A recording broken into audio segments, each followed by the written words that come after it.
అందరికీ నమస్కారం. పత్రిజీ ప్రతిరూపమైన పిఎంసిలో ఈనాటి సత్యదర్శనానికి మనం స్వాగతం సుస్వాగతం పలుకుందాం. మిత్రులారా, సత్యంతో జీవించడం కోసం మనం ఎన్నో అద్భుతమైన విషయాల్ని అద్భుతమైన మాస్టర్ల ద్వారా పుస్తకాల ద్వారా తెలుసుకుంటూ వస్తున్నాం. సార్, మన అందరికీ అసలు సత్యంతో జీవించడానికి కావలసిన ఎన్నో అద్భుతమైన విషయాల్ని బోధించారు బ్రహ్మర్షి పితామహ పత్రిజీ వారు. అసలు సత్యంతో జీవిస్తే ఎంత అద్భుతంగా జీవితం ఉంటుందో పిరమిడ్ స్పిరిచువల్ సొసైటీస్ మూమెంట్లో పత్రిజీ సాంగత్యంలో జీవిస్తున్న ప్రతి ఒక్క పిరమిడ్ మాస్టర్కి అనుభవం. మిత్రులారా, పిరమిడ్ మాస్టర్ అంటే ఎవరైతే విశ్వ కళ్యాణం కోసం ముందడుగు వేస్తూ సేవలో ఉంటారో వారందరూ పిరమిడ్ మాస్టర్సే అని చెప్పారు. సో ఈరోజు ఒక అద్భుతమైన టాపిక్ని మనం డిస్కస్ చేయబోతున్నాం. అదే పత్రిజీ తత్వం ఆచరణ యుక్తం. మరి ఏమిటి పత్రిజీ తత్వం? ఆచరణయుక్తమైనవి చాలా ఉన్నాయి కదా. మరి పత్రిజీ తత్వంలోనే ఏమేమి ఉన్నాయి, మరి ఇవి ఆచరిస్తే ఎలా ఉంటారు అని మనకు తెలియజేయడానికి మనతో పాటు ఉన్నారు సీనియర్ మోస్ట్ పిరమిడ్ మాస్టర్, ఒక టీచర్గా, స్టూడెంట్ కౌన్సిలర్గా ఎన్నో అద్భుతమైన బాధ్యతలను నెరవేర్చి ప్రస్తుతం ధ్యాన జగత్ ఒక నవ్య యుగ మాసపత్రికకి ఎడిటర్గా ఎన్నో అద్భుతమైన స్టోరీస్ ద్వారా మనకు ఆధ్యాత్మికతను అందిస్తున్న వాణి మేడం గారు. వారితో మాట్లాడి అద్భుతమైన విషయాలు తెలుసుకుందాం. మిత్రులారా, నమస్కారం వాణి మేడం. థ్యాంక్ యూ రాము గారు. మేడం, చాలా అల్టిమేట్, అసలు ఇది నెక్స్ట్ లెవెల్ హెడింగ్ లాగుంది. పత్రిజీ తత్వం ఏంటి మేడం? పత్రిజీ తత్వం చాలామంది ఒక్కొక్కరు ఒక్కొక్క తత్వాలు చెప్తున్నారు, ఒక్కొక్కరు ఒక్కొక్క ఈజాలు కనిపెడుతున్నారు. మరి అందులో ఒకటి ఇదా? మరి ఇది ఏమైనా ప్రత్యేకమా, చెప్తారా? తప్పకుండా అండి. మరి పత్రిజీ అంటే అసలు ఏంటో మనం అర్థం చేసుకోవాలి. పత్రిజీ ఒక 6 అడుగుల శరీరంలో ఉన్నటువంటి ఇమిడి ఉన్నటువంటి మహాశక్తి స్వరూపం. వావ్. అది మనం అర్థం చేసుకున్నప్పుడు పత్రిజీ చేసిన పనులు ఏవైతే ఉంటాయో, పత్రిజీ చెప్పిన మాటలు మనకు అప్పుడు అర్థమవుతాయి. వేమన గారు చెప్పారు, కళ్ళ గురుడు కట్టు కర్మచయంబు ఉత్తముండు కట్టు యోగ సామ్రాజ్యం. అంటే కళ్ళ గురుడు అంటే ఒక మామూలు స్థాయిలో ఉన్నటువంటి గురువు ప్రజలందరికీ కూడా, తన దగ్గరికి వచ్చిన భక్తులందరికీ కూడా భక్తి మార్గాన్ని బోధిస్తూ ఒక డమ్మీ దారిలో వాళ్ళని నడిపిస్తూ ఉంటారు. అదే ఒక ఉత్తముడైన యోగి ఏం చేస్తాడంటే యోగ సామ్రాజ్యాన్ని నిర్మిస్తారు. ప్రతి ఒక్కరిలో ఉన్నటువంటి ఆత్మలను తట్టి లేపి వాళ్ళకొక వెలుగు మార్గాన్ని చూపిస్తూ ఉంటారన్నమాట. వాళ్ళ సమస్యలను వాళ్లే పరిష్కరించుకునే విధంగా, వాళ్ళలోని ఆత్మశక్తిని వాళ్లే తెలుసుకునే విధంగా వాళ్ళను ఎదిగిస్తూ ఉంటారన్నమాట. అదే మనము ఒక మామూలు స్థాయిలో ఉన్న, సాధారణ స్థాయిలో ఉన్న గురువు దగ్గరికి వెళ్ళినప్పుడు వాళ్ళు ఏం చేస్తారంటే వాళ్ళ యొక్క బాధలకు కష్టాలకు ఒక భగవంతుడిని అందరం కలిసి ప్రార్థిద్దాము అని ఒక డిపెండెన్సీ అక్కడ ఏర్పడుతూ ఉంటుంది. ఒక డమ్మీ క్యారెక్టర్లోకి మనం వెళ్ళిపోతూ ఉంటాం అనమాట. తాత్కాలికంగా మనకు ఉపశమనం కలగొచ్చు కానీ మనకు శాశ్వతమైనటువంటి ప్రశాంతత కానీ పరిష్కారాలు కానీ మనకు అక్కడ లభించవు. మళ్ళీ కొన్నాళ్లకు మళ్ళీ మనం సేమ్ సమస్యలలో కూరుకుపోతూ ఉంటాం అనమాట. అదే ఒక యోగ సామ్రాజ్యంలో మనం గనక యోగుల్లాగా మనం జీవిస్తే అసలు సమస్యలు అనేవి వస్తూ ఉంటాయి. సమస్యలే రావద్దు అని మనం కోరుకోవడానికి లేదు. అక్కడ సమస్యలు ఏదో రూపంలో మన దగ్గరికి ఛాలెంజెస్ లాగా వస్తూ ఉంటాయి. వాటిని మన యొక్క ధ్యాన శక్తితోటి, మన యొక్క యోగ శక్తితోటి మనము పరిష్కరించుకునే విధంగా మనల్ని స్వతంత్రుల్లాగా చేస్తారనమాట యోగ సామ్రాజ్యాన్ని కట్టే అటువంటి ఉత్తమ గురువులు. అలాంటి ఉత్తమ గురువుల కోవకు చెందిన ఒక శక్తి స్వరూపమే పత్రిజీ. వావ్, అసలు రియలీ అల్టిమేట్ మేడం. నిజంగా ఎక్కడ చూసినా కూడా ప్రతి దాంట్లో ఏదో ఉందని వెళ్తున్నాం తప్ప అన్నీ టెంపరీయే కనబడుతున్నాయి బయట. అవును. మనం ఎట్లాస్ట్ ధ్యాన సాధనే మన ఆత్మతత్వంతో మనం ఉన్నప్పుడే నిజమైన సరి అయిన పరిష్కారం లభిస్తుంది అనేది మాత్రం ఈరోజు ప్రపంచం అంతా తెలుసుకున్నారు. అవునండి. వండర్ఫుల్. సో యోగ సాధనతో, ఆత్మ సాధనతో, ధ్యాన సాధనతో తన సమస్యకు తన పరిష్కారం తనే అనుకునేటువంటి మార్గమే పత్రిజీ తత్వం అంటారా? కరెక్ట్ అండి. సో అలాంటి పత్రిజీ తత్వాన్ని మనం సరిగ్గా అర్థం చేసుకుని ఆచరణలో పెట్టినప్పుడు మన వాస్తవాలను మనమే సృష్టించుకుంటూ ఉంటాం. మన వాస్తవాలు అవి ఏవైనా కానివ్వండి, చెడు వాస్తవాలే కానివ్వండి, మంచి వాస్తవాలే కానివ్వండి, దానికి కారణం మనమే అని తెలుసుకుంటాం. ఇన్నాళ్ళు మనం ఏం చేస్తున్నాము, మనకు ఇప్పుడు ఉన్నటువంటి బాధలకు కానీ కష్టాలకు కానీ వీటిలన్నింటినీ ఎవరో కారణం, ఎవరి వల్ల మనకి ఇలా వచ్చేస్తోంది అన్న భావనలో ఉంటూ మనం ఏం చేస్తున్నాం, ఓ భగవంతుడా మమ్మల్ని ప్రాబ్లమ్స్ నుంచి రక్షించు అని చెప్పి మనము డిపెండెన్సీని పెంచుకుంటున్నాం. అవును, ప్లస్ భగవంతుడే నన్ను చిన్న చూపు చూస్తున్నాడు, నాకు ఈ సమస్యలు ఇచ్చారు అని కూరుకుపోయిన వ్యక్తులు ఒకవైపు. అవును, రైట్. తమ సమస్యలకు భగవంతుడిని బాధ్యుడిని చేసి భగవంతుడిని నిందించేటువంటి గొప్ప భక్తులు కూడా ఉంటారు. కానీ ఇక్కడ పత్రిగారు మనకి ఏం చెప్పారు అంటే, రాగానే మనం ధ్యానంలోకి రాగానే పత్రిగారి బోధనలను వినగానే మనకు ఫస్ట్ తెలిసేది ఏంటంటే, మన వాస్తవాలకు మనమే కారణము. ఈరోజు మనం సంతోషంగా ఉన్నామంటే దానికి మనమే కారణం, మన ఆలోచనలే కారణము. ఈరోజు మనం దుఃఖంలో కూరుకుపోయి ఉన్నామంటే కూడా దానికి మన ఆలోచనలే కారణము, మన యొక్క వ్యవహారాలే కారణము. ఇది తెలుసుకున్నప్పుడు మనల్ని మనం సరి చేసుకోవడానికి అన్నిటికీ మనమే కారణమైనప్పుడు మరి మనం సంతోషంగా ఉండడానికి కూడా మనమే కారణం అవుతాం కదా. వాటిని ప్రతిదానికి కారణం మనమే. మేడం, మరి ఇక్కడ ఇప్పుడు పత్రిజీ తత్వం అర్థమై నా వాస్తవాన్ని నేనే సృష్టించుకుంటున్నాను అని అర్థమైన తర్వాత కూడా ఇక్కడ కొంత ఎదిగిన తర్వాత ఈ కింది వాళ్ళ ద్వారా వస్తుంది, రైట్, పైన వాళ్ళ ద్వారా వస్తుందని మధ్య వాళ్ళ వల్ల వస్తుందని పైన కింద వాళ్ళు, ఇలా ఒకరి మీద ఒకరికి ఆధ్యాత్మికతలో ఉన్నా కూడా ఈ నెపాలు వేసుకోవడానికి ముఖ్య కారణం ఏంటని ఉంటుంది అంటారు? అది వాళ్ళ యొక్క అజ్ఞానం తప్ప ఇంకోటి ఏం కాదు. సరి అయిన విధంగా ఆధ్యాత్మికతను అర్థం చేసుకున్న వాళ్ళెవ్వరూ కూడా అలాంటి స్టేట్మెంట్స్ ఇవ్వరు. రైట్. అది మనం పత్రిజీని దగ్గరగా ఉండి పరిశీలించినప్పుడు మనకు చాలా చక్కగా అర్థమవుతుంది అన్నమాట. ఒకసారి అంటే అందరికీ గుర్తుండే ఉంటుంది, 2013లో ఒక మీడియా ఛానల్ యొక్క అసత్య ప్రచారాల వల్ల చాలా డిస్టర్బెన్స్ జరిగింది పిఎస్ఎస్ఎంలో. జరిగింది ఏం జరగలేదు డిస్టర్బెన్స్ నిజానికి, కానీ అవాస్తవాలు, కల్పితాలు, అనవసరమైనటువంటి విషయాలను ప్రజలలోకి స్ప్రెడ్ చేస్తూ ఒక మీడియా ఛానల్ చాలా ఇది చేసింది. అటువంటి సమయంలో పత్రికారిలో ఉన్నటువంటి స్థిత ప్రజ్ఞత అనేది దగ్గరగా ఉండి చూసిన వాళ్ళకి ఎంత అర్థమవుతుందంటే, ఎందుకంటే పత్రికారు సాధారణంగా మాట మీద ధ్యాస గురించి చాలా చెప్తారు. మాట మీద ధ్యాసే జ్ఞానము, శ్వాస మీద ధ్యాస ధ్యానం అయితే మాట మీద ధ్యాసే జ్ఞానము, నీ జ్ఞానాన్ని సూచిస్తుంది అంటారు. కరెక్ట్. అలాంటిది ఒక చిన్న పొరపాటు మాట మాట్లాడితే కూడా ఇమీడియట్గా అక్కడే కరెక్షన్ చేస్తారు. ఎందుకంటే ఒకసారి ఒక సందర్భంలో ఒక సభలో, కుక్కట్పల్లిలో ఒక సభ జరిగింది. ఆ సభలో సభ అంతా పూర్తయింది. కాకపోతే ఆ సభలో మాట్లాడేటప్పుడు మైక్ సరిగ్గా పనిచేయలేదు, డిస్టర్బెన్స్ వచ్చింది మైకు. సరే, మొత్తానికి సభ పూర్తయింది, అందరు చక్కగా దానిని ఎంజాయ్ చేశాము, అంతా అయిపోయింది. పూర్తయినాక స్టేజ్ నుంచి దిగి కిందికి వచ్చిన తర్వాత పత్రికారు అందరిని అడుగుతున్నారు, ఎలా జరిగింది సభ, ఎలా జరిగింది, ప్రోగ్రామ్ ఎలా అయింది అని అడుగుతున్నారు. అడుగుతూ ఉంటే బాగుంది సార్, బ్రహ్మాండంగా ఉంది సార్ అని చెప్తుంటే ఒక మాస్టర్ గారు వచ్చి సార్ దగ్గరికి వచ్చి, సార్ అంతా బాగానే జరిగింది కానీ మైక్ సరిగ్గా పనిచేయలేదు సార్, మైక్ సరిగ్గా పనిచేస్తుంటే ఇంకా బాగుండేది సార్ అన్నారు. అంతే, ఇంకా సారు నేను ఎలా జరిగింది అని చెప్పినప్పుడు దాంట్లో అద్భుతంగా జరిగిందని అందరు చెప్తున్నారు. మైక్ సరిగా పనిచేయడం లేదు అన్నది 1% మాత్రమే. 90% బాగానే జరిగింది కదా, నువ్వు ఆ 90% బాగా జరిగింది దాన్ని గుర్తించకుండా 1% ఎందుకు గుర్తిస్తున్నావు అంటే, ఒక మాస్టర్ ఎప్పుడు కూడా అక్కడ జరిగిన 1% మంచినైనా సరే నువ్వు గుర్తించు, అది ఆ 1% మంచిని నువ్వు తీసుకో.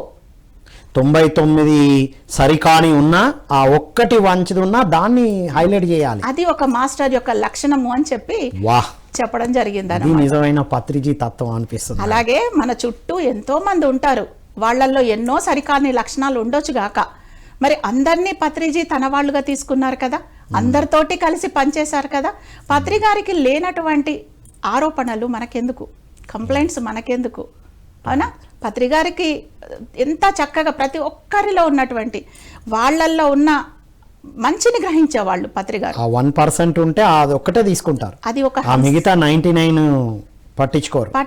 ఆ ఒక్క 1% ఉన్నటువంటి 1% ఉన్న ఆ ఒక్క మంచి లక్షణంతో 100% పనిచేయించేవారు పత్రి గారు.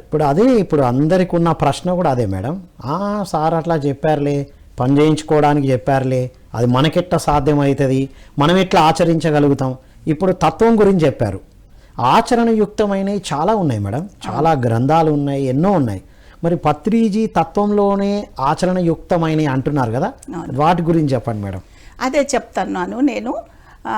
మనం 2013 సంగతి తీసుకున్నప్పుడు మనం సగంలో ఆపాం కదా, అప్పుడు బయట అంతటి నెగటివిటీ స్ప్రెడ్ అవుతున్నా కూడా పత్రి గారు ఎంతటి స్థిరత్వంతో, ఎంతటి స్థిత ప్రజ్ఞత్వంతో ఉన్నారంటే, అది ఒక గురువు ఎప్పుడూ తను బోధించడమే కాదు, కష్టకాలంలో ఎలా స్థిరంగా ఉండాలి, ఎలా స్థిత ప్రజ్ఞత్వము అంటే అది ఆ ఈక్విలిబ్రియం అంటారు, ఒక స్థిత ప్రజ్ఞత్వం అన్నమాట. అది మనం అప్పుడు పత్రిజీ దగ్గర చూడడం జరిగింది. ఎంత హాయిగా అందరితోటి చక్కగా మాట్లాడుకుంటూ, బయట ఏమీ జరగనట్టు నార్మల్గా ఎలా ఉంటారో అలాగే ఉన్నారు. అవును, చిన్న పొరపాటు మాట మాట్లాడితేనే మనల్ని పత్రి గారు కరెక్షన్ చేస్తారు. ఇలా అవాకులు చవాకులు ఈ ప్రసారాలు చేస్తూ ఉంటే పత్రి గారు ఎలా దానిని రిసీవ్ చేసుకుంటున్నారో అని చెప్పి మాకు అనిపించింది. కానీ హాయిగా టీవీ చూస్తూ సార్ కూడా ఎంజాయ్ చేస్తుండేవారు. ఎంజాయ్ చేస్తూ అబ్బా మన దగ్గర డబ్బులు లేవని చెప్పి విశ్వము ఎంత చక్కటి ఏర్పాటు చేసిందయ్యా, ఎంత చక్కగా ఈ ప్రచారాలన్నీ ప్రపంచవ్యాప్తంగా చేస్తున్నారు. ఇప్పుడు ఈ రోజు ప్రపంచంలో పిరమిడ్ అంటే తెలియని వాళ్ళు లేరు, ధ్యానం అంటే తెలియని వాళ్ళు లేరు అని చెప్పి సార్ చక్కగా దాన్ని ఎంజాయ్ చేశారన్నమాట. ప్రచారం జరిగిన ఒక్క మంచి పాయింట్ ని మాత్రమే తీసుకున్నారు, అదొక్కటే తీసుకున్నారు, మిగతా 99 పట్టించుకోలేదు. ఒక తల్లి తన బిడ్డ అన్నం తినాలని చెప్పేసేసి బూచాడు వస్తున్నాడు, దొంగోడు వస్తున్నాడు, నేను పట్టుకెళ్తాడు బూచోడు అని చెప్పి బెదిరించి భోజనం పెడుతుంది, అన్నం తినిపిస్తుంది. ఆమె ఉద్దేశం ఏంటి? బిడ్డ కడుపు నిండాలి, తన బిడ్డ ఆరోగ్యంగా ఎదగాలన్నదే తల్లి యొక్క ఇది, అంతేగాని పిల్లాన్ని భయపెట్టడం కాదు కదా. అలాగే ఎవరైతే మీడియా ఛానల్ వాళ్ళు అసత్యాలు ప్రచారం చేస్తున్నారో వాళ్ళ యొక్క ఉద్దేశము ధ్యానాన్ని ప్రచారం చేయడమే, కాకపోతే తల్లి పిల్లాన్ని భయపెట్టినట్టు వాళ్ళు కొన్ని అవాస్తవాలు ప్రచారం చేస్తున్నారు ప్రచారం అయితే చేశారు అని దానిలోంచి అటువంటి నిజంగా చాలా పెద్ద వ్యవహారం అప్పుడు జరిగింది. కానీ అంతటి దాంట్లోంచి కూడా పత్రి గారు ఓన్లీ మంచిని మాత్రమే తీసుకున్నారు. 1% అది ఎవరమ్ము చూడలేనటువంటి యాంగిల్లోంచి సార్ చూసి ఇలా అసలు అంటే ఆ మీడియా ఛానల్ వాళ్ళు నా దగ్గరికి వస్తే నేను చక్కగా వాళ్ళను కృతజ్ఞతలు చెప్పుకుంటాను, నేను చేసే ప్రచారానికి వాళ్ళు ఎంత చక్కటి సపోర్ట్ చేస్తున్నారు అని చెప్పి పత్రి గారు చెప్పడం జరిగింది. ఇప్పుడు అంత తత్వం ఉన్న పత్రిజీ దగ్గర ఉన్న చాలామంది మనందరము ఇప్పుడు జరిగే పిరమిడ్ నిర్మాణాలు కావచ్చు, బయట కార్యక్రమాలు కావచ్చు, అంటే ఎంత స్థితప్రజ్ఞతతో ఉండొచ్చో ఇది ఆచరణయుక్తం. మీరు చెప్పింది ఇది రిలేట్ అయిపోయింది మేడం. అది తెలుసుకోవాలి. మనకు కష్టాలు రావచ్చు, ఏమైనా రావచ్చు, జీవితం అన్నప్పుడు అటుపోట్లు వస్తూ ఉంటాయి, అది అనుభవంలో భాగమే అన్నారుగా. అటువంటి టైంలో మనం ఎంతటి స్థిత ప్రజ్ఞత్వంతో ఉండాలి అన్నది పత్రి గారు ఆచరించి మనకు చూపించారు. వారు ఏదో సందేశం ఇచ్చేసి ఊరుకోలేదు, ఆచరించి మనకు చూపించారంటే నిజంగా అలాంటి పత్రిజీతోటి మనం కలిసి ఉండడము మన జన్మజన్మల అదృష్టంగా నేను 100% మన భాగ్యం. ఎస్ మేడం, ఇది వండర్ఫుల్. అంటే స్థిత ప్రజ్ఞతతో అంటే అన్నీ బాగున్నప్పుడు అందరం బాగుంటాం, ఏదో కొద్దిగా తేడా బయటనో మన లోపలనో చిన్న డిస్టర్బెన్స్ స్టార్ట్ అయినప్పుడే అసలు సిసలైన ఈక్విలిబ్రియం మీరు అన్నట్టు అప్పుడు అవసరం. సో ఈక్విలిబ్రియంతో ఉండడం, స్థిత ప్రజ్ఞతతో ఉండడం బోధన కాదు, ఆచరణయుక్తంగా ఉండొచ్చని చూపించారు. వండర్ఫుల్ మేడం, ఇది అద్భుతమైన కాన్సెప్ట్. నెక్స్ట్ మేడం, తర్వాత పత్రి గారు ఎప్పుడు ఒక మాట చెప్తారు, మనము ధ్యాన ప్రచారం కోసం ఎక్కడెక్కడో వెళ్ళాల్సి వస్తుంది భవిష్యత్తులో. అంటే మనము ఏ దేశమో వెళ్ళాల్సి వస్తుంది, రేపు మనకు ఎక్కడ అసైన్ అయితే అక్కడికి వెళ్తాం. మనం ప్రకృతి మనల్ని, ఎందుకంటే మనం అర్హులము అని ప్రకృతికి అనిపించినప్పుడు మనల్ని ఎక్కడ పోస్ట్ చేస్తే అక్కడికి వెళ్ళిపోతాం. మనం ఈ రోజు ఇక్కడ ఇలా ఉంటామని మనం అనుకున్నాం, అలాగే మనం రేపు ఏ దేశంలో పోస్ట్ చేస్తే ఆ దేశంకి వెళ్తాము, అక్కడ మన యొక్క పనులన్నీ చేస్తూ ఉంటాం. సో అలాంటప్పుడు మనకు భాష రావడం అనేది ప్రాబ్లం అవుతుందేమో అని మనం అప్పుడే ఊహించి పత్రి గారిని అడిగాం అనమాట. సార్, మీరు ప్రపంచవ్యాప్తంగా ప్రతి ఒక్క పిరమిడ్ మాస్టర్ తిరగాలని చెప్తున్నారు కదా, మరి అలాంటప్పుడు మనకు భాష ప్రాబ్లం కాదా అని అడిగినప్పుడు పత్రి గారు ఒకటే చెప్పారు, ఒక పిరమిడ్ మాస్టర్ నోరు తెరిచి మాట్లాడని అవసరం లేదు, వాళ్ళ జీవితమే అక్కడ ప్రతి ఒక్కటి మాట్లాడిస్తుంది అని చెప్పారనమాట. వావ్. అంటే అసలు ఎంత గొప్ప భావన చూడండి. అంటే మనం ఎంత జాగ్రత్తగా జీవించాలి, మన జీవితమే వాళ్ళకు ఒక సందేశం కావాలి అని చెప్పారనమాట. అంటే మనం వెళ్ళి ఆ ప్రజెన్స్ అక్కడ ఆ గ్రూప్లో ఉండి వాళ్ళతో ఉంటే చాలు. అవును, అదే మన ఆచరణే మాట్లాడుతుంది పత్రిజీ లాగా. పత్రిజీ చాలా తక్కువగానే మాట్లాడేవారు కదా మేడం. అవును. స్టేజ్ మీదే మాట్లాడే తప్ప కింద ఎప్పుడు ఏది మాట్లాడడం చెప్పడం మనం వినలే. అవును, కానీ వారిని చూసి చాలా విషయాలు నేర్చుకున్నాం. అవును, వావ్. మనం కూడా అంతే. అంటే మన జీవితము మన ఆచరణయుక్తమైన ప్రవర్తనే వారికి పాఠం. అంటే అసలు ఇంకెంత గొప్పగా ఉండాలి మనం.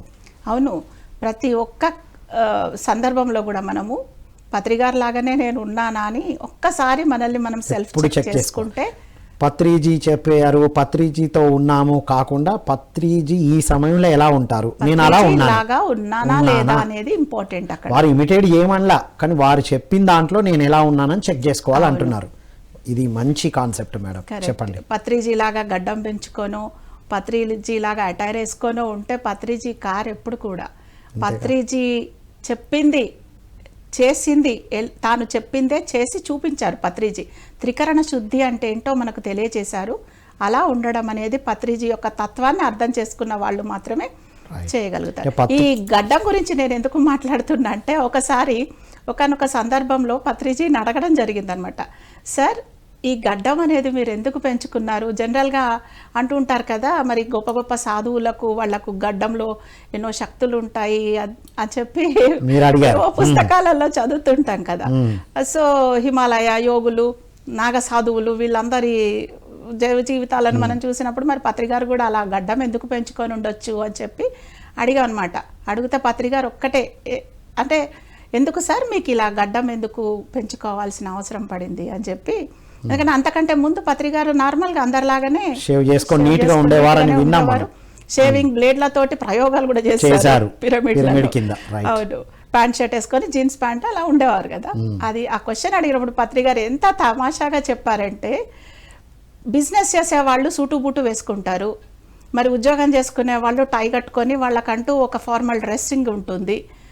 అలాగే ఇది నేను నా స్పిరిచువాలిటీ అనే బిజినెస్కి గడ్డం ఉండడం అవసరం కాబట్టి నేను గడ్డం పెంచుకున్నాను. ఆ సూటు వ్యాపారం చేస్తుందా, వీళ్ళ ఫార్మల్ డ్రెస్ ప్రాజెక్టులను హ్యాండిల్ చేస్తుందా? అలాగే నా గడ్డంతో కూడా ఏం పెద్ద ప్రత్యేకత ఏం లేదు దాంట్లో, ఊరికే నా బిజినెస్ కోసం నేను అలా పెట్టుకున్నాను అంతే అని చెప్పేసి ఎంత తమాషాగా, అంటే గొప్ప గొప్ప విషయాలను కూడా ఎంత తమాషాగా, సింప్లిసిటీకి మారు రూపం పత్రిజీ. ఒక అటైర్ అంటే ఒక అపియరెన్స్ అంతే, వండర్ఫుల్. మరి అలాంటి పత్రిజీ మరి 18 అది ఎందుకు అడిగామంటే 18 ఆదర్శ సూత్రాలలో ప్రత్యేకమైన డ్రెస్ వద్దన్నారు, ప్రత్యేక వేషధారణ అవసరం లేదు కదా సార్, మరి మీరు గడ్డం ఎందుకు పెంచుకున్నారు అన్నప్పుడు పత్రిక చెప్పిన సరదా సంభాషణ అన్నమాట. అది చక్కగా భలే చెప్పారు. ఇది నా స్పిరిచువల్ బిజినెస్ కి ఇది నాకు అవసరం కాబట్టి నేను పెంచుకున్నాను. స్పిరిచువల్ అటైర్ అనుకుందాం, అటైర్ వండర్ఫుల్ మేడం చెప్పి.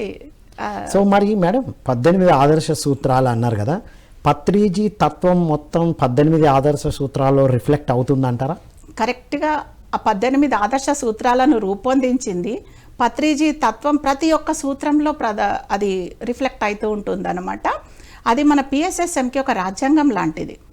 మన హక్కులేంటి, మన బాధ్యతలేంటి తెలుసుకోవలసినటువంటి అవసరం 18 ఆదర్శ సూత్రాలను అధ్యయనం చేస్తే తెలుస్తుంది. పిరమిడ్ భగవద్గీత అని కూడా చెప్పారుగా, pyramid Bhagavadgita correct, and pyramid రాజ్యాంగం కూడా అది కరెక్ట్, వండర్ఫుల్. సో ఈ 18 ఆదర్శ సూత్రాలను ఎవరైతే త్రికరణ శుద్ధిగా పాటిస్తారో వాళ్ళు మాత్రమే పిరమిడ్ మాస్టర్స్ అని చెప్పుకోవచ్చు వాళ్ళని వాళ్ళు. అలాంటి పిరమిడ్ మాస్టర్స్ గురించి పత్రిజీ ఎంత గొప్పగా చెప్పారంటే, నేను ఎవరెస్ట్ శిఖరం మీద కూర్చుని ఉన్నటువంటి మాస్టర్ని, నా దగ్గరికి వచ్చే వాళ్ళందరూ కూడా ఎవరెస్ట్ శిఖరం ఎక్కి పైకి చేరిన వాళ్ళు. అంటే ప్రతి ఒక్క పిరమిడ్ మాస్టర్ కూడా ఎవరెస్ట్ శిఖరాన్ని అధిరోహించినటువంటి గ్రేట్ గ్రేట్ గ్రేట్ మాస్టర్ అని చెప్పారనమాట. అంటే నేను ఏ స్థితిలో ఉన్నానో నా చుట్టూ ఉన్న మీరందరూ కూడా ఆ స్థితిలో ఉన్నారు అని చెప్పడం, నేను మాత్రమే గొప్పగా ఉన్నాను అంటే పత్రిజీ తత్వం అని మీరు ఎందుకు అన్నారు అనేది ఇప్పుడు మాకు ఇంకా బాగా అర్థమవుతుంది మేడం. నేనున్న స్థితిలోనే మీరున్నారు, ఆ స్థితిలో మీరు ఉన్నారు కాబట్టి మనందరం కలిసి ఉన్నామని చెప్పారు. అవును ఇప్పుడు మనందరికి మైండ్ బ్లోయింగ్ పాయింట్ ఇది. అవును వారి స్థితిలో మనం ఉన్నామంటే ఇంకా ఎక్కడికక్కడ అనాలిసిస్ మనం చేసుకోవాలి. వారి స్థితిలోనే మనం ఉన్నామని పత్రిగారు మనల్ని సర్టిఫై చేశారు. ఆ స్థితిలోనే స్థిరంగా ఉండే విధంగా మనల్ని మనం చెక్ చేసుకుంటడం మన ధర్మం. Yes madam. ఇప్పుడు ప్రతి దానికి బయట రేటింగ్స్ ఇస్తున్నాం కదా. అవును ఒక ఆన్లైన్లో ఒక డ్రెస్ కొనాలంటే రేటింగ్ చూస్తాం. 4 రేటింగ్ ఉంటే, మూవీకి రేటింగ్ ఉంటే, ఇక్కడ మనం కూడా మన ఎదుగుదలలో మన ఆచరణలో ఒక రేటింగ్ ఇచ్చుకోవచ్చు కదా మేడం మనకు మనం. కరెక్ట్. ఆ రేటింగ్ అనేది ఈ 18 ఆదర్శ సూత్రాల మీద జరగాల. ఎన్ని సూత్రాలను మనము ఖచ్చితంగా పాటిస్తున్నాము, 18 ప్రిన్సిపల్స్ ని ఖచ్చితంగా పాటించాల్సిందే. అందులో ఏ విధమైనటువంటి ఎక్సెప్షన్ లేదు. కానీ అది ఎప్పటికప్పుడు మనం చెక్ చేసుకుంటూ మన రేటింగ్ తగ్గుతుంది అన్నప్పుడు మళ్ళీ వెంటనే ఏ సూత్రం దగ్గర మనం వెనుకబడి ఉన్నాము చెక్ చేసుకుంటూ ఉండాలి, ముందుకెళ్ళాలి మేడం. అందుకేనా మీరు ప్రతి నెల ధ్యాన జగత్తులో ప్రతి నెల ప్రింట్ చేస్తారు? ఒకసారి చెప్పాము అయిపోయింది కదా. ప్రతి నెల ఇవ్వడానికి రీజన్ మనకు అర్థమైంది ఏంటంటే ఎవ్రీ మంత్ రేట్ చేసుకోవాలి. అవును. లాస్ట్ మంత్ నేను ఇందులో ఈ 18లో ఏదేది ఎంతవరకు 0 to 10లో ఎంత ఆచరించా, నెక్స్ట్ మంత్ నేను ఇంకెక్కడెక్కడ ఇంప్రూవ్ చేసుకోవాలి. అవును, వండర్ఫుల్ మేడం. ఇప్పుడు ఒక గురువు గారు ఏదో ఒక సభలో కూర్చుని కుండలిని చక్రాల గురించి వాటి యొక్క చైతన్య స్థితులను గురించి చక్కగా స్పీచ్ ఇచ్చారు, సందేశం ఇచ్చారు. అక్కడ విన్న వాళ్ళందరూ కూడా చాలా ఇన్స్పైర్ అయిపోయారనమాట వారు చెప్పిన దీనికి. ఏ చక్రం దగ్గర ఏ స్థాయిలో మనము ఎలా ఆలోచిస్తాము, మన ఆలోచన విధానాలను ఎలా కరెక్షన్ చేసుకుంటే ఆ చక్రం స్థాయి నుంచి ఇంకా ఉన్నత స్థాయికి మనం వెళ్తుంటాము, ఆ చక్రం దగ్గర స్థిరంగా మనం ఎలా ఉండగలము. అన్నిటికంటే ఉత్తమమైన స్థితి సహస్రార స్థితి కదా, 6 చక్రాలు దాటినటువంటి 7వ స్థితి. ఆ స్థితిలో మనం ప్రతి క్షణం ఉండాలి అని చెప్పి దాని గురించి ఉపన్యాసం ఇచ్చేసి ఆ ప్రోగ్రామ్ అయిపోయాక కారులో బయలుదేరి ఒక సిగ్నల్ దగ్గరకు వచ్చారనుకోండి, అక్కడ సిగ్నల్ పడింది, రెడ్ లైట్ వెలిగింది, అదే పనిగా ఆయన హారన్ కొడుతున్నారు అనుకోండి, ఆయన చక్రాలు ఏ స్థితిలో ఉన్నట్టు? సబ్జెక్ట్ వేరు, ఆచరణ వేరు. అంతే కదా. వాళ్ళు అక్కడ ముందుకు వెళ్ళే అవకాశం లేదు, అందరు అక్కడ ఉన్నారు, అది రూల్. అది అక్కడ కూర్చొని హారన్ కొట్టు చాలా మందిని చూస్తుంటాం కదా మనం రోడ్డు మీద. ఆగి ఉన్నప్పుడు వెళ్ళే పరిస్థితి లేనప్పుడు హారన్ కొడతారు. మనుషులు అందరూ మామూలుగా వెళ్తున్నప్పుడు హారన్ కూడా కొడతారు అక్కడ కూడా. అవును, మరి వెళ్తున్నారు, ఆగి లేరు. అందరూ ఎవరిదానా వాళ్ళు వెళ్తున్నప్పుడు మనం హారన్ కొట్టడం, సిగ్నల్ దగ్గర హారన్ కొట్టడం. అలాంటి వాళ్ళు అక్కడేమో బ్రహ్మాండమైన ఉపన్యాసాలు ఇచ్చాం, మళ్ళీ స్టేజ్ దిగి రాగానే మళ్ళీ మనం మన చక్రాలు ఏ స్థాయిలోకి పైన సహస్రారంలో ఉన్నామా, మూలాధారంకి వచ్చేసామా, ఇది చెక్ చేసుకుంటూ ఉండాలి ఎప్పుడు మనం, ఎవ్రీ టైం. ఎస్. అలాగే 18 ప్రిన్సిపల్స్ను కూడా మనము ప్రతి క్షణం ఈ ప్రిన్సిపల్ని మనం సరిగ్గా పాటిస్తున్నామా లేదా అనేది ప్రతి ఒక్కళ్ళు తప్పకుండా పిరమిడ్ మాస్టర్లు అనే వాళ్ళు ప్రతి ఒక్కరు కూడా దానిని పాటించాలి. అందులో ఒకానొక ముఖ్యమైన విషయము, ఒకానొక ముఖ్యమైన ప్రిన్సిపల్, ప్రతి ఒక్కరు గృహస్థ జీవితాన్ని జీవించాలి. అంటే జనరల్గా ఆధ్యాత్మికత అనగానే సన్యాసం పుచ్చుకొని అన్ని వదులుకొని వెళ్ళిపోవాలి అనేది పాత మాట. కానీ ఇప్పుడు సంసారంలోనే నిర్వాణం అంటూ గృహస్థ జీవితాన్ని ప్రతి ఒక్కళ్ళు గడపాలి. అట్ ద సేమ్ టైం ఎవరి వ్యక్తిగత విషయాలలో కూడా వేలు పెట్టకూడదు. అది చాలా ఇంపార్టెంట్ పాయింట్. అది ఆధ్యాత్మికత అని అనలేము, అలాగని ప్రాపంచికతలో అదొక గొప్ప సూత్రం. అది అంటే నాన్ ఇంటర్ఫిరెన్స్. ఆధ్యాత్మికంగా ఎదిగాము అనడానికి బయటికి సూచన కదా మేడం. ఇప్పుడు ఎదుటి వాళ్ళ జీవితాల్లో వేలు పెట్టినప్పుడే మనం ఎంత, మీరు ఇందాక చక్రాల ఎగ్జాంపుల్ చెప్పారుగా, ఏ స్థితిలో ఎక్కడ ఉంటామో చెప్పాం. మనం ఆచరించేటప్పుడు, మనం మాట్లాడేటప్పుడు, మనం చూసేటప్పుడు ఎలా ఉంటున్నాం అనేది మనం చెక్ చేసుకోవాలి. అంటే పత్రిజీ మొత్తం చెప్పింది ఆచరణే ప్రచారం అన్నారా మేడం? కేవలం ఆచరణ మాత్రమే గురించి చెప్పిన సందర్భాలు 1-2 చెప్పండి మేడం.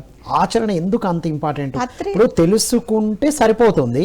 కొంతమంది ఏమంటున్నారు, తెలుసుకున్నాం అలా ఉండాలి, ఉంటే చాలు, అందులో ఉంటే చాలు ముందుకు వెళ్తాం అంటున్నారు. మీరేమో ఆచరించడం అంటే ఏంటి, ప్రత్యేకంగా దాని గురించి ఏం చేయాలంటారు? పత్రిజీ ఎప్పుడు కూడా మనం ఇలా ధ్యానం చేయడం మొదలు పెట్టగానే ఇమ్మీడియట్గా గో అండ్ టీచ్ అని చెప్తారు. వెంటనే ధ్యాన ప్రచారం చేయండి అంటారు. అంటే మనం ఈ క్షణంలో ధ్యానం చేయగానే మనం ఏదో గొప్పోళ్ళం అయిపోయామని కాదు. Teaching is the best way of learning అనేది అక్కడ ఉన్నటువంటి మూల సూత్రం అనమాట. బోధిస్తూ మనకి ఇంకేం తెలియదో తెలుసుకుంటాం, ఏం తెలియదో తెలుసుకుంటాం. ఇప్పుడు ఫర్ ఎగ్జాంపుల్ 18 ఆదర్శ సూత్రాల మీదనే బోధన చేస్తున్నాం. మరి అది బోధించేటప్పుడు నేను పాటిస్తున్నానా లేదా అని సెల్ఫ్ చెక్ వస్తుందా రాదా? ఆటోమేటిక్ గా లోపల ప్రశ్న ఉదయిస్తుంది. కాబట్టి మనము లెర్నింగ్ కోసమే టీచ్ చేస్తున్నాం, అంతేగాని మనం ఏదో గొప్పోళ్ళం కనుక టీచింగ్ చేయట్లేదు. ఈరోజు ఈ ప్రోగ్రామ్ మనం చేస్తున్నాం అంటే కూడా మన సెల్ఫ్ చెక్ కోసమే చేస్తున్నాం. మనం ఎంత ఉన్నామో మనల్ని చెక్ చేసుకుంటున్నాం. అవును, పత్రిజీ తత్వం ఎంత అర్థమైంది, ఎంత ఆచరిస్తున్నాం. అవును. సో ఇప్పుడు మనం చెప్తున్నాం అంటే మనకు కూడా వర్తిస్తుంది, మనం ఎక్కడ ఉన్నామో తెలుసుకుంటున్నాము, ఐడియాస్ వస్తున్నాయి మేడం మాట్లాడుతుంటే. అవును, కనుక ప్రతి ఒక్కటి ఏ కొత్త విషయాన్నైనా మనం తెలుసుకున్నామంటే దానిని మనం వెంటనే ఆచరణలో పెట్టాలి. అది పత్రిగారు ప్రతి ఒక్కళ్ళని ఒక ఇది చేస్తుంటారు. ఎవరైనా రాగానే షూట్ ఏ క్వశ్చన్ అంటారు సార్, ప్రశ్నలు అడగండి అని అంటారు సార్. ఎందుకంటే ప్రశ్నించే తత్వం నుంచి అర్థం చేసుకునే తత్వం అదే మన ప్రయోగం చేసే తత్వం వస్తుంది. ఒక ప్రశ్నించే తత్వం నుండి ప్రయోగం చేసే తత్వం. వావ్. ఏదన్నా ఒక ప్రశ్న మీరు వేశారు, పత్రిగారు మనకు చెప్పారు దాంతో వెంటనే మనం ప్రయోగాలు మొదలు పెడతాం కదా. సో ప్రశ్నించే తత్వం నుంచి ప్రయోగం చేసే తత్వం వస్తుంది. ప్రయోగం చేసే తత్వం నుంచి అర్థం చేసుకునే తత్వం వస్తుంది, అవగాహన తత్వం వస్తుంది అన్నమాట. అంటే from questioning experimenting starts, and from experimenting understanding starts. అవగాహన అనేది పెరుగుతూ ఉంటుంది. మనం ఎన్ని ప్రయోగాలు చేస్తే అంతగా మనలో అవగాహన అనేది పెరుగుతూ ఉంటుంది. ప్రయోగాలు చేయించారుగా సార్ కూడా, పెద్ద ధ్యాన మహాచక్రాలు, పెద్ద ప్రోగ్రాంలు ఇచ్చి ఛాలెంజ్లు విసిరి అందులో ఎలా చేయొచ్చో కూడా నేర్పించారు. ఒక్క పైసా కూడా లేకుండా ఒక అద్భుతమైన కార్యక్రమాన్ని నిర్వహించడం, కోట్లు ఖర్చు అయ్యే ప్రోగ్రామ్ని, అంటే ప్రోగ్రామ్ మొదలయ్యే వరకు ఎవరి దగ్గర ఏమి ఉండదు, ప్రోగ్రామ్ బ్రహ్మాండంగా నడుస్తుంది, మళ్ళీ అయిపోయినాక మళ్ళీ ఎవరి దగ్గర ఏమి ఉండవు. అదొక గొప్ప ప్రయోగం సార్ పత్రిగారు చేసేది. లక్షలాది మంది వచ్చి భోజనాలు చేస్తారు, మళ్ళీ అది కూడా విందు భోజనాలు, అలాంటి భోజనాలను తృప్తిగా భోంచేసి వెళ్తారు. ఇది అల్టిమేట్ పాయింట్ మేడం, ఇది హైలైట్ చేయాల్సిన పాయింట్. మనం ప్రతిసారి ఏమనుకుంటాం అంటే ఒక ప్రోగ్రాం చేయాలంటే నాకు డబ్బు కావాలి, నాకు ఇది వచ్చిన తర్వాత అది చేస్తా, నాకు ఇక్కడ నుంచి వచ్చేటివి ఉన్నాయి, ఇది వస్తే అది చేస్తా, అది వస్తే ఇది చేస్తా, ఇది వస్తే అది చేస్తా అని ఒక ప్రణాళికలో ఉంటాం మనం. పత్రిజీ దాన్ని కంప్లీట్ బ్రేక్ చేయించారు. నువ్వు చేస్తే వస్తుంది, నువ్వు చేయడం మొదలు పెట్టు, రావాల్సిన ప్రకృతి నీ వెనక పడి మరి నీకు కావాల్సిన సహాయం అందిస్తుంది అనేది ఈ ఆధ్యాత్మికతలో ముఖ్య సూత్రం అన్నమాట. ఇది అంటే ఆధ్యాత్మికతలో ఉన్నా కూడా మనల్ని ఆ ప్రయోగం చేయించారనేది ఒక గొప్ప విషయం. ఇది కరెక్ట్, రైట్. మనం చేస్తూ వెళితే నువ్వేం చేయాలనుకుంటావు ముందు చేస్తూ వెళ్ళు, నీకు కావాల్సినవి అన్నీ వస్తాయి. అవును, అలా ఎక్స్పెరిమెంటింగ్ ప్రాసెస్ నుంచి అండర్స్టాండింగ్ ప్రాసెస్ అనేది వస్తుంది.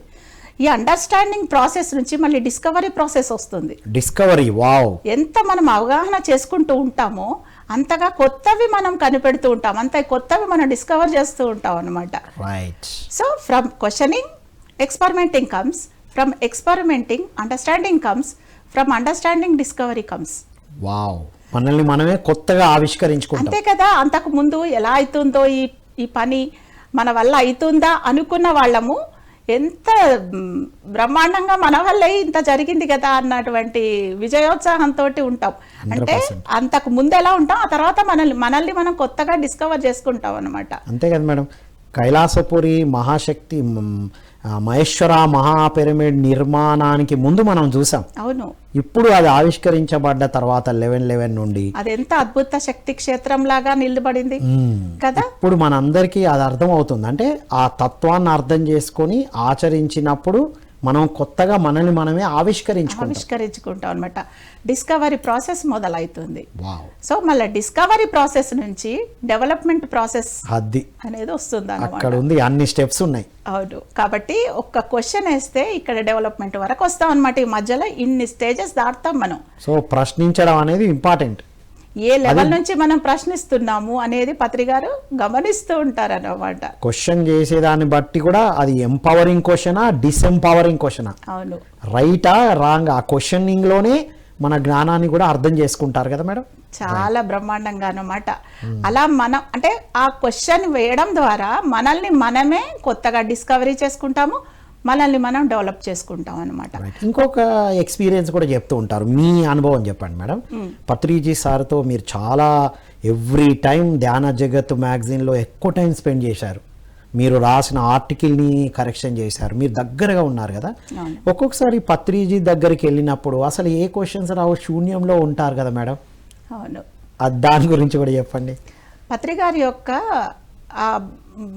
పత్రికను కరెక్షన్ చేసే విధానము ఒక ఆర్ట్ లాగా ఉండేది మేడం, ఒక కళాత్మకంగా ఉండేది. అసలు వారు కొత్త కొత్త పదాలను సృష్టించేవారు. అంటే ఒక పదాల మాంత్రికులు అనమాట పత్రికారు.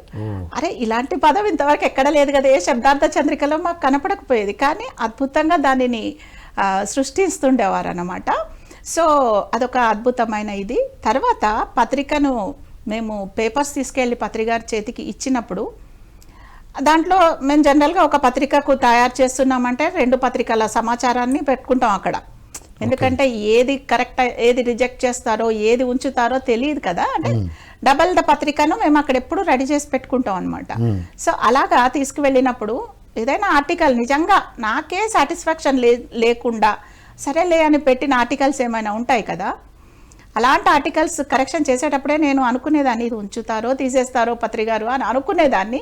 కరెక్ట్గా అక్కడికి రాగానే ఇంటి గుర్తుపడిపోయేది అనమాట. అంటే పత్రికారు అద్దం అనమాట, ఒక అద్దంలో మనం చూసుకున్నట్టు అనమాట. అంటే మనం నోరు తెరుచుకొని ఏం చెప్పక్కర్లేదు, అలా అక్కడ ఇంటూలో రైట్లో పడిపోతూ ఉండేవన్నమాట గమ్మత్తుగా. అప్పుడు మనం అనుకునే వాళ్ళు నోరు తెరుచుకొని చెప్పక్కర్లేదు పత్రికారికి, మన మనసులో ఉంటే చాలు అది గురువు గారికి అందిపోతూ ఉంటుంది అని చెప్పేసి ఎన్నో సందర్భాలలో తెలుసుకున్నాము.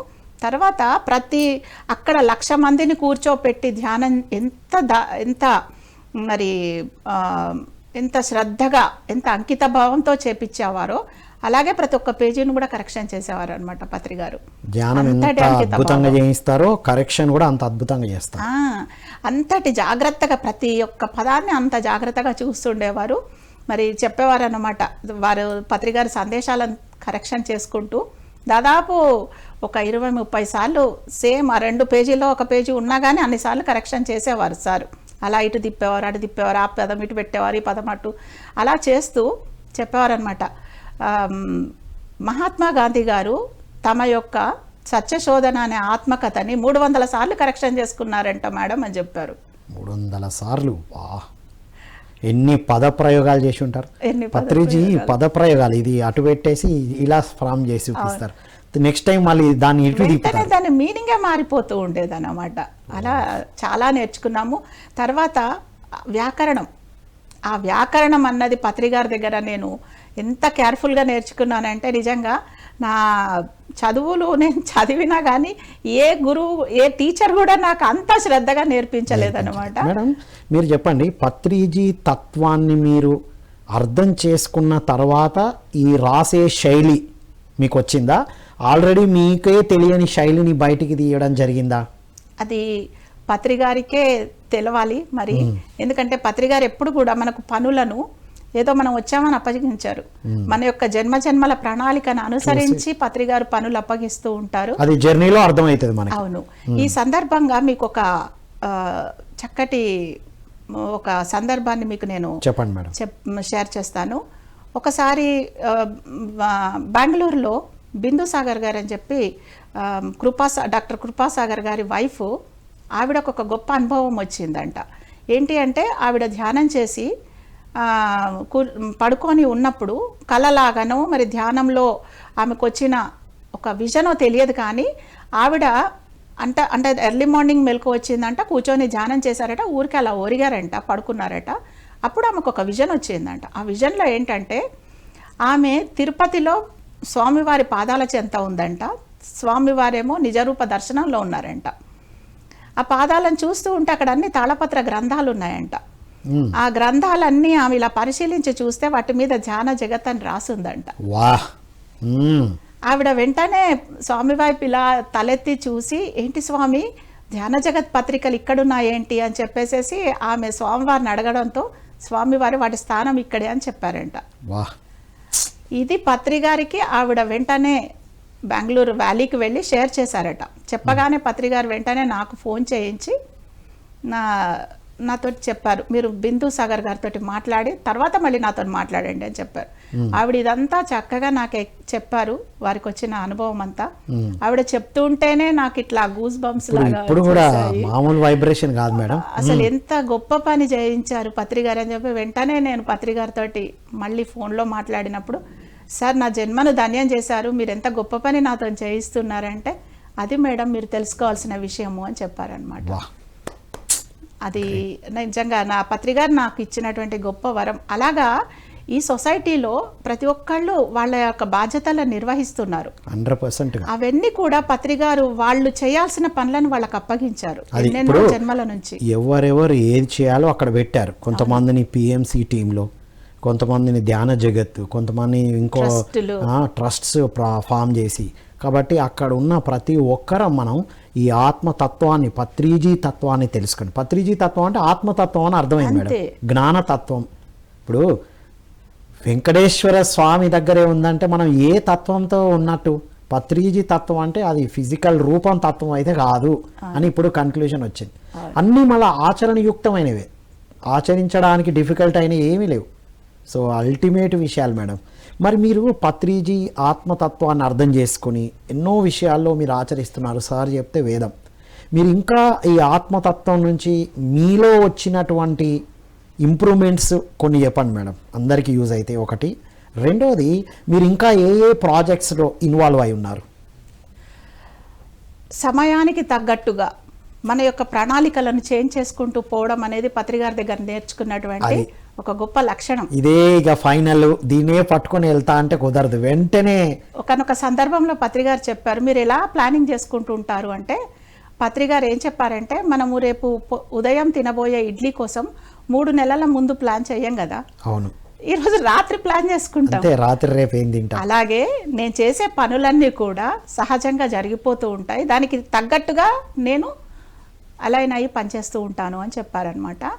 అది అంటే వర్తమానంలో ఉంటూ పని చేయడం అనేది మనం పత్రి గారి దగ్గర నేర్చుకుంటాం, ఎప్పుడు వర్తమానంలో ఉండడం. ఇంకొక విషయం కూడా చెప్పారు మేడం, మన ప్రణాళిక ఈ 24 అవర్స్కే ఉండాలి. అదే చెప్పారు, 24 గంటల ముందే మనం రేపు తినే అంతే, 24 అవర్స్కే మన ప్రణాళిక.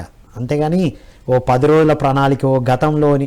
ఇంకోటి మేడం, గతాన్ని గురించి ఎన్నో అద్భుతమైన ఆవిష్కరణలు జరిగినా కూడా వాటి గురించి ఏది మాట్లాడరు కదా. ఇప్పుడు ఆత్మతత్వంలో మనం చెప్పిన, అంటే మనకు జరిగిన అనుభవాలు మన అందరి వింటారు, కానీ ఆ జరిగిన గొప్ప విషయాలు మాత్రం ఎప్పుడు వాటిని రివ్యూ కూడా చేయరు. అది అదేలా అర్థం చేసుకోవాలంటారు? ఇప్పుడు మనకు ఒక డౌట్ వస్తుంది, జనరల్గా ఈ ప్రోగ్రామ్ను చూస్తున్న వాళ్ళందరికీ కూడా ఒక డౌట్ వస్తుంది. ఏమని అంటే, మరి వర్తమానంలో ఉంటూ పనులు చేస్తూ అతి సహజంగా పనులు చేసే పత్రి గారు నా ప్రణాళికను 24 అవర్స్కే పెట్టుకుంటాను అన్నప్పుడు, మరి ధ్యాన జగత్, శాకాహార జగత్, పిరమిడ్ జగత్ అని చెప్పి గొప్ప గొప్ప అంటే 2020, 2030 అని పెట్టారు కదా, 2095 వరకు నేనుంటాను అని చెప్పి పెద్ద పెద్ద ప్రణాళికలు పెట్టారు కదా. మరి దీని అర్థం ఏంటి అని చెప్పి అందరికీ డౌట్ వస్తుంది. ఏ రోజటి ప్రణాళికను ఆ రోజు మనం కరెక్ట్ గా చేసుకుంటూ వెళ్తే, ప్రణాళికలు అంటూ పెట్టుకుంటాం, ఉంటాం, ఉంటుంది, గోల్ అనేది ఉంటుంది. కానీ ఆ గోల్ ను రీచ్ కావడానికి ఏ రోజుకి ఆ రోజు పర్ఫెక్ట్ గా మనము ఆ రోజుని పూర్తి చేసుకోవాలి. కాబట్టి ఈ రోజటి ప్రణాళికని ఈ రోజు మనం పర్ఫెక్ట్ గా చేస్తే రేపటి ప్రణాళిక ఆటోమేటిక్ గా పర్ఫెక్ట్ గా సాగిపోతూ ఉంటుంది, అంతే కదా. లేకపోతే అయ్యో నేను సరిగ్గా చెయ్యలేనే అని బాధపడుతుంటే ఈ రోజటి ప్రణాళిక పోతుంది కదా. సో అలా కాకుండా ఎప్పటికప్పుడు వర్తమానంలో ఉంటూ ఆ క్షణాన్ని చక్కగా 100% నా సామర్థ్యం మేరకు నేను ప్రజెంట్ చేసినప్పుడు ఆటోమేటిక్గా నేను పెట్టుకున్న గోల్ రీచ్ అవుతాను అన్నది అక్కడ. Right, wonderful madam. ఇది 24 అవర్స్ ప్రణాళిక వర్తమానంలో జీవించడం అనేది చాలా ఇంపార్టెంట్. అంతేగాని నెక్స్ట్ మంత్ ఏం చేయబోతున్నాం, గతం నెల ఏం చేశాం, ఇవన్నీ అయితే గతంలో ఉంటాం లేదా భవిష్యత్తులో ఉంటాం, కానీ ప్రస్తుతాన్ని మిస్ అవుతున్నాం. సో టోటల్ పత్రిజీ తత్వం అంటే వర్తమానంలో జీవించడం, అద్భుతంగా ఎక్సలెన్స్ని సాధించడం. అవునండి, వండర్ఫుల్. ఒకానొక సందర్భంలో పత్రి గారి దగ్గరికి ఒక మాస్టర్ గారు వచ్చినప్పుడు వాళ్ళు చెప్పారనమాట. ఏంటి ఏంటి మేడం, ఏంటి విశేషాలు, ఎలా జరుగుతోంది ధ్యాన ప్రచారం అని అడిగినప్పుడు ఆవిడ చెప్పుకుంటూ వచ్చారనమాట. చాలా బ్రహ్మాండంగా జరుగుతుంది సార్ మా జిల్లాలో అంతా కూడా. మరి ఎక్కడికి పోయినా కానీ ధ్యాన ప్రచారం కోసం పోతే ఎక్కలేని మర్యాదలు చేస్తున్నారు సార్, బ్రహ్మరథం పడుతున్నారు మాకు. మరి విందు భోజనాలు కాదు, వాళ్ళ యొక్క పలకరింపులు కాదు, వాళ్ళ రిసీవింగ్ కానీ ఎవ్రీథింగ్ మిమ్మల్ని ఎంత అద్భుతంగా అలా చేస్తున్నారు సార్ మమ్మల్ని. ఒక్కోసారి చూస్తుంటే తలుచుకుంటుంటే మరి అంటే నిరంతరం కదా ధ్యాన ప్రచారం అనేది, ఇలా ప్రతిసారి మమ్మల్ని ఇంత బాగా వాళ్ళు రిసీవ్ చేసుకుంటుంటే మాలో కూడా ఎక్కడన్నా అహంకారం పెరుగుతుందేమో అని చెప్పి డౌట్ వస్తుంది సార్ అని చెప్పి అన్నప్పుడు పత్రి గారు ఏమన్నారో తెలుసా, ఓయబ్బో మీరే అలాగనుకుంటే మరి నేనేమనుకోవాలి, నా సంగతి ఏంటి అన్నారు అన్నమాట. మనం 1, 2 రోజులు లేదా ఈ 10 సంవత్సరాల నుంచి చేస్తున్నాం సార్, 40 సంవత్సరాల నుండి చేస్తున్నారు. గడపకి వెళ్ళారు, దేశానికి వెళ్ళారు, దేవుడు లాగే చూస్తారు పత్రి గారిని. నేనేమనుకోవాలి, సింపుల్ ఒక్క మాటలో. అంటే నాలో ఎంత అహంకారం పెరగాలి, నేనెంత సింపుల్ గా ఉన్నాను అని పత్రి గారు సింప్లిసిటీని అర్థం చేసుకోవడానికి అదొక అద్భుతమైనటువంటి ఉదాహరణ. పత్రిజీ ఆత్మతత్వం అంటే తత్వంలో ఇంకొకటి ఏంటి, సింపుల్ గా ఉండడం, వినయంగా ఉండడం. ఓసారి అందరం కలిసి పత్రి గారితో కలిసి సినిమాకు వెళ్ళాం. ఏదో సినిమా చూడడానికి వెళ్ళాము. అసలు గురువులు ఎప్పుడైనా సినిమాలకు వస్తారా? రారు. కానీ పత్రి గారు అంత సింపుల్ గురువు అనమాట, అంత డౌన్ టు ఎర్త్ గురువు అనమాట. ఏదైనా మంచి మూవీ ఉండింది, అందరం వెళ్దాం సార్ అని అంటే ఓకే చలో అని చెప్పేసేసి అప్పుడు 50 మంది అందరం కలిసి ఆల్మోస్ట్ సగం థియేటర్ బుక్ చేసుకొని ధ్యాన ప్రచారం లాగా ఈ టైంలో మూవీ ఉంది, ఎవరెవరు వస్తారా అని ఫోన్ నంబర్ కూడా పెడతారు మన వాళ్ళు. ధ్యాన ప్రచారానికి వెళ్తున్నాం వస్తారా అన్నట్టు, ఇవాళ మూవీ వెళ్తున్నాం సార్తో పాటు ఎవరెవరు వస్తారా అందరం వెళ్ళాం అనమాట. వెళ్ళిన తర్వాత ఆ మూవీకి వెళ్ళే వరకే కొంత అయిపోయింది.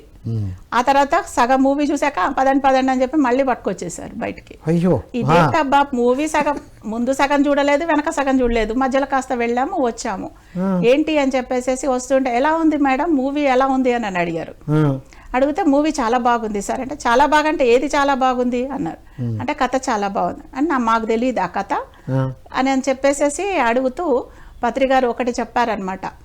సినిమాను తయారు చేస్తూ ఉన్నప్పుడు ఇది సినిమా అన్న సంగతి మీరు ఫస్ట్ మైండ్లో పెట్టుకోవాలి.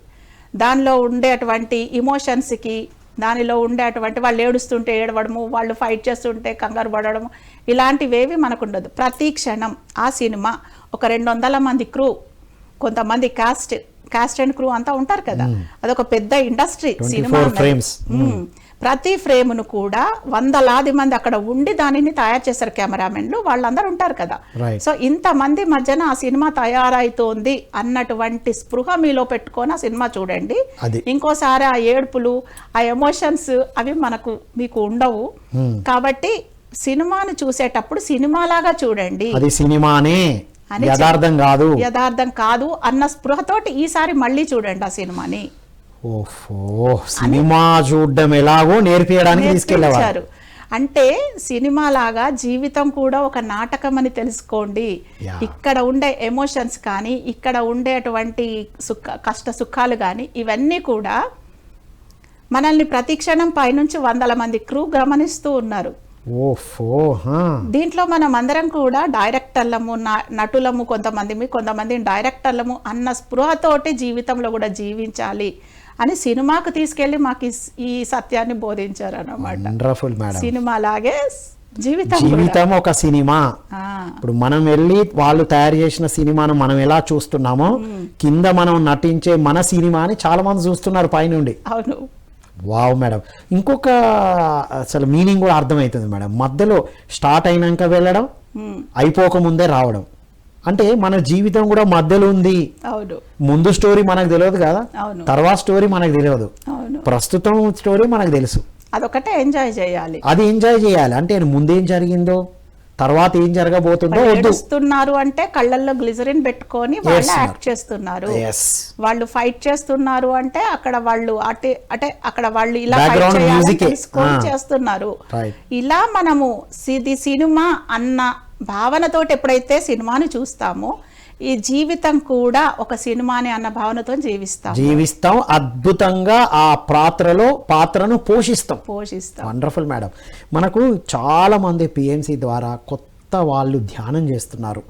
నిన్నటి వరకు కూడా పిఎంసి ద్వారా మేము చూసి ధ్యానం చేస్తున్నాం అన్నారు మేడం. అవును. వారందరికీ మీరు చివరగా పత్రిజీ తత్వాన్ని, ఆచరణ యుక్తాన్ని ఏమి పాయింట్స్గా ఇవ్వాలనుకుంటున్నారు? నేను సీనియర్ మాస్టర్లందరికీ చేసే విజ్ఞప్తి ఒక్కటే, పత్రిగారితోటి కలిసి పనిచేసి వాళ్ళు ఏం నేర్చుకున్నారో దానిని విస్తృతంగా ప్రజలందరికీ తెలియచేయాలి, కొత్త వాళ్ళకి. ఎందుకంటే ఎంత సింపుల్గా మనము ఆధ్యాత్మిక సత్యాలను ఆచరణలో పెట్టచ్చు. ఎందుకంటే ఆధ్యాత్మికత అంటే పారాయణ చేసే ప్రక్రియలాగా ఇప్పటివరకు ప్రజలు చూస్తూ వస్తున్నారు, అంతే కదా. 11 సార్లు పారాయణ చేస్తే ఈ పుణ్యం వస్తుంది, 18 సార్లు చేస్తే ఆ పుణ్యం వస్తుందనే. కానీ ఆ భగవద్గీతలో ఉన్నటువంటి 1800 శ్లోకాలలోంచి ఒక్క శ్లోకాన్ని ఆచరణలో పెడితే ఎంత అద్భుతంగా ఉంటుంది జీవితము అన్న సంగతిని ఎలా తెలుసుకుంటామో, పత్రిగారు చెప్పినటువంటి అనేకానేక సూత్రాలు ఉన్నాయి, అనేకానేక సిద్ధాంతాలు ఉన్నాయి. అసలు ఏ విషయాన్ని కూడా పత్రిగారు డిఫరెంట్ కోణంలోంచి అర్థం చేసుకోవడం అనేది చక్కగా నేర్పించారు. ఒక ఐన్స్టీన్ సిద్ధాంతం ఉంది, E = mc² అని. దానిలో E అంటే ఎనర్జీ, M అంటే మాస్ పదార్థం, C అంటే వెలాసిటీ ఆఫ్ ద లైట్. అంటే ఆ కాంతి ఎంత వేగంతో వచ్చి ఒక పదార్థాన్ని ఢీకొంటే అప్పుడు అది అంత ఎనర్జీ లాగా రూపుదిద్దుకుంటుంది అన్నది ఐన్స్టీన్ కనిపెట్టినటువంటి గొప్ప సిద్ధాంతం. దానిని శోధించడానికి, పరిశోధించడానికి అనేక యూనివర్సిటీలే మల్లగుల్లాలు పడ్డాయి.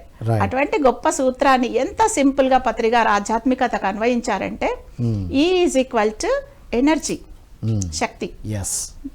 ఇది ఎలా వస్తుంది ఆ శక్తి అంటే, M అంటే మెడిటేషన్, C అంటే క్లారిటీ, స్క్వేర్ అంటే నువ్వు ఎంత క్లారిటీ తోటి ధ్యానం చేస్తామో మనము, ఎంతటి అంటే క్లారిటీ ఆఫ్ ద మైండ్. అంటే ధ్యానం ఎందుకు చేస్తున్నాము, దేనికోసం చేస్తున్నాము, ధ్యానం చేయడంలో మనం ఏం సాధిస్తున్నాము అనేది మనం తెలుసుకొని అంతటి క్లారిటీ తోటి ధ్యానం చేసినప్పుడు ఆ ధ్యానము అంతా కూడా ఎనర్జీ లాగా మారిపోతుంది అనేది పత్రిగారు ఇచ్చినటువంటి ఇంటర్ప్రిట్ చేసినటువంటి అద్భుతమైన ఆధ్యాత్మిక సూత్రం. మెడిటేషన్ లో డబుల్ క్లారిటీ ఉండాలి మనకి, క్లారిటీ వెరీ క్రిస్టల్ క్లారిటీ ఉండాలి మనకి. చాలా మంది ఏం చేస్తారంటే ధ్యానం చేస్తే ప్రశాంతత వస్తుంది అంటారు, కొంతమంది ఆరోగ్యాలు మంచిగా బాగుపడతాయి అంటారు, అనారోగ్యాలలోంచి బయటపడొచ్చు అని అంటారు, కొంతమంది అనుకున్నవి సాధిస్తాము అని అంటారు, కొంతమంది ఉద్యోగం కావలసిన ఉద్యోగం తెచ్చుకుంటాము, కొంతమంది ఒక మంచి నాకు లైఫ్ పార్ట్నర్, నేను ఎలా అనుకుంటా అలాంటి లైఫ్ పార్ట్నర్ నా జీవితంలోకి వస్తారు. ఇలాంటి ప్రాపంచికమైనటువంటి కోరికలతోటి చాలా మంది ధ్యానాలు చేస్తూ ఉంటారు.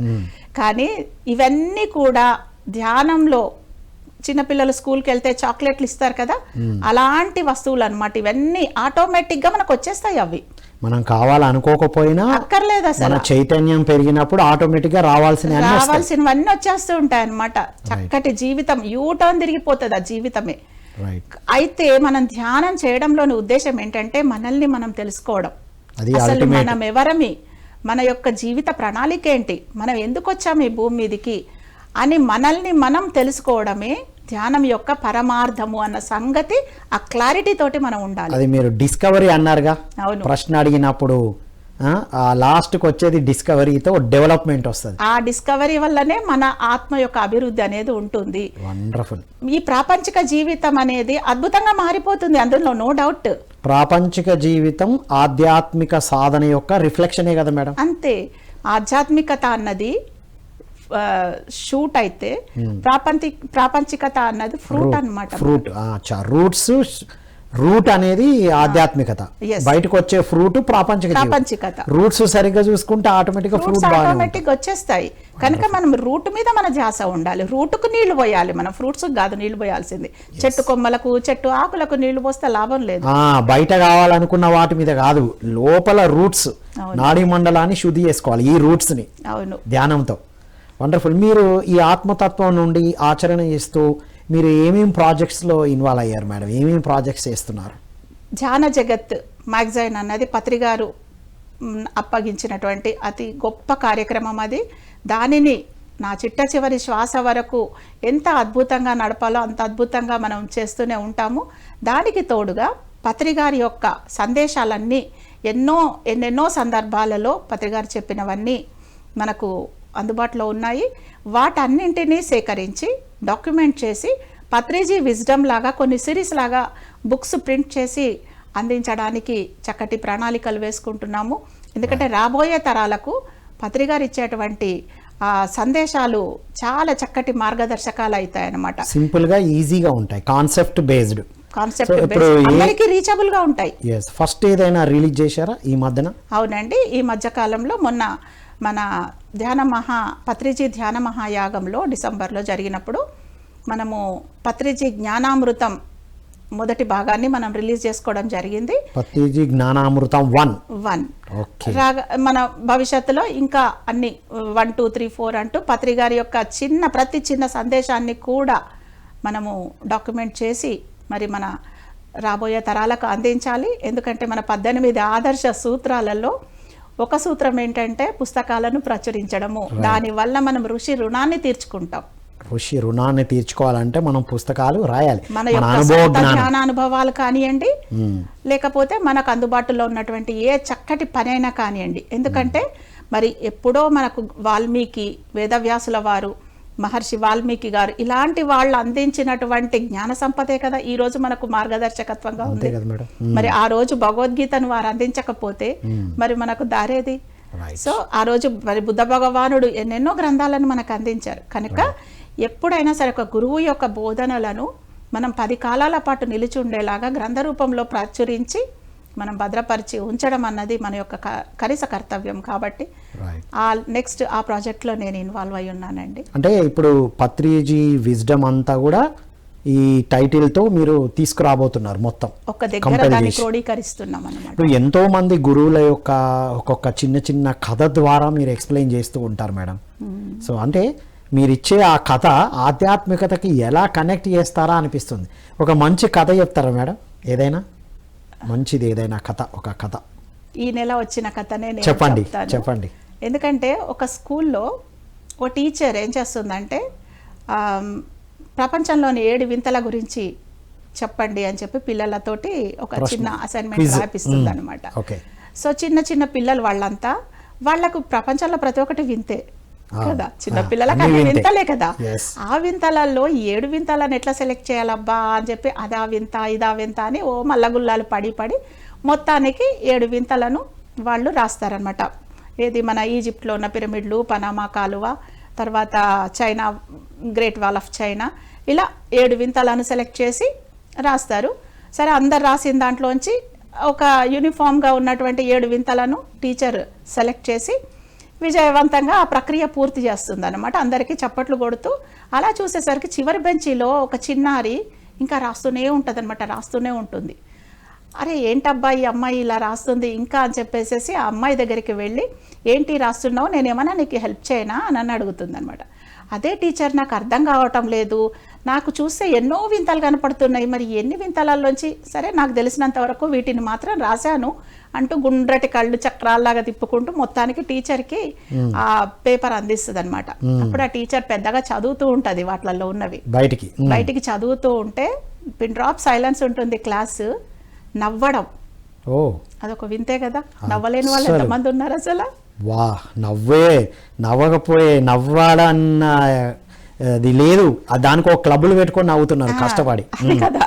నవ్వడం వల్ల మన యొక్క ఫేషియల్ కంట్రాలకు ఎంత ఎక్సర్సైజ్ అవుతుందంట అని శాస్త్రజ్ఞులు చెప్తున్నారు. తర్వాత నవ్వు అనేది మన హృదయంలోంచి రావాలి, అప్పుడే మనకు అది మన ఫేస్ అట్లా వికసిస్తుంది అన్నమాట. సో హృదయపూర్వకంగా నవ్వడం అనేది తక్కువైపోయింది. ఒక వింత, ఆ వింతలో రాసింది ఆ అమ్మాయి నవ్వడం అనేది ఒక వింత. తర్వాత మాట్లాడడం అనేది ఒక వింత, మాట్లాడగలగడం. మరి మాట్లాడలేని వాళ్ళు ఎంతమంది ఉన్నారు కదా. పైగా జ్ఞానం తెలిసిన వాళ్ళు సైలెంట్ గా ఉండడం తప్పు అది కదా. వాళ్ళు మాట్లాడాలి. జ్ఞానం తెలిసిన వాళ్ళు సైలెంట్ గా ఉండడం వల్ల అజ్ఞానులంతా ఏది పడితే అది మాట్లాడుతూ ఉంటారు కదా. తెలియని వాళ్ళు మాట్లాడడం తప్పు, తెలియని వాళ్ళు మాట్లాడకపోవడం తప్పు, తెలిసిన వాళ్ళు మాట్లాడకపోవడం తప్పు, తెలియని వాళ్ళు మాట్లాడడం తప్పు. అంటే మాట్లాడడం ఒక గొప్ప వింతే కదా. 100%. మరి మాటల వల్లనే ఎన్నో కర్మలు కూడా కట్టుకుంటాం మనం సో తొలగించుకుంటాం కూడా, తొలగించుకుంటాం. మంచి మాటల వల్ల కర్మలు తగ్గించుకుంటాం. ఇది సో ఇట్లా 7 రాసిందా? 7 రాశారు. నవ్వడము, మాట్లాడడము, చూడడం. వావ్. మరి అసలు కళ్ళే లేని వాళ్ళు ఎంతో ప్రపంచంలో మంది ఏ వింతలు కనపడతాయి కదా. చూడడము, టేస్ట్ చూడడం, రుచి. ఎస్, కొద్ది మందికి రుచే అర్థం కాదు. రుచే అర్థం కాదు అసలు. వాళ్ళలో రుచి, ఆ రుచిని కలిగించే బర్డ్స్ కూడా ఉండనటువంటి జబ్బులు కొంతమందికి ఉన్నాయి. వాళ్ళకి అసలు పాపం ఏ రుచి తెలియదు. సో రుచి చూడడం అనేది కూడా ఒక వింత. చూడడం ఏంటది నేను చెప్పాను, ఫస్ట్ నవ్వడము, మాట్లాడడము, చూడడము, రుచిని గుర్తుపట్టగలగడం, రుచిని ఆస్వాదించడం. ఆస్వాదించలేని వాళ్ళు చాలా మంది ఉన్నారు. ఏదో తినేస్తుంటాం. ప్రతి ఒక్కటి కూడా అబ్బా అద్భుతంగా ఉంది అనుకుంటే ఆస్వాదించడం ఒక వింతే కదా. తర్వాత స్పర్శ. ఒక స్పర్శ, ఒక తల్లి స్పర్శను గుర్తించని కొడుకు జీవితం వ్యర్థమే కదా కదా. ఒక తండ్రి స్పర్శను గుర్తించినటువంటి అమ్మాయి జీవితం ఎంత మరి అంటే ఆ స్పర్శించడం, ఒక బిడ్డను తల్లి ఎంత చక్కగా లాలించి స్పర్శిస్తుందో ఆ స్పర్శను మనం గుర్తించకపోతే అది గుర్తించడం ఒక వింతనే. గుర్తించలేని వాళ్ళకి తెలుస్తుంది దానిలో ఉన్నటువంటి విలువ. ఆ తర్వాత ఇంకొకటి ఏంటంటే ప్రేమించడం. ఆ ప్రేమించడం అనేది ఒక వింత. చూస్తాం, పత్రికని చూస్తే అర్థమైపోతుంది. Unconditional love. ఫ్రెండ్షిప్ గా మనకు చెప్పారు అన్ని. ప్రతి ఒక్కరిని కూడా ఒక మాతృ ప్రేమతోటి దగ్గర తీసుకుంటారు పత్రిక. ప్రతి ఒక్కరు కూడా పత్రిక గారు నాకే సొంతం అన్నంత విధంగా వచ్చేస్తుంది అందరికి. మరి ఇంకేమన్నా ఉందా మేడం? ఇంకోటి చిట్ట చివరిది మరి అన్నిటికంటే ముఖ్యమైనది అనుభూతి చెందడం. ఇప్పుడు ఇవన్నీ చెప్తూ ఉంటేనే ఒక గొప్ప అనుభూతి వస్తుంది.